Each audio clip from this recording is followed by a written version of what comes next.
ना रहत सबके आमे कहला। तो हम कहली ना प्रधान जी दुनिया जमाना भाड़ा में जा, कम से कम आप तो के राष्ट्रीय फल बोली। तो कहने ठीक है तो के राष्ट्रीय फल कहेगा तो राष्ट्रीय फल बोला बा हमके आमे कहब। तो हम कहली तब प्रधान जी तू ना सुधरबा, हम तो ना सुधर। तो कोनो बात नहीं कि हम भैया प्रधान जी के बात मान के झोला बोरा लेके अपने प्रधान जी के संगे बुलेट पर बैठे सहजराजा मार्केट में गेली। तो वहाँ आप जाके देखली कि ठेला पर खूब ढेर राष्ट्रीय फल लगल बा, यूं बड़का बड़का। तो हम कहली प्रधान जी जरा जाके ले ली।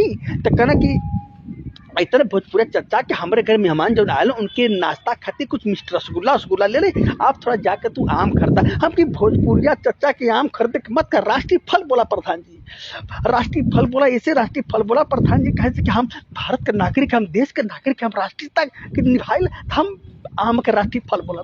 तब कहना कि राष्ट्रीय फल बोला चाहे आम बोला उससे नाम मतलब तू जा कम से कम खरीदा।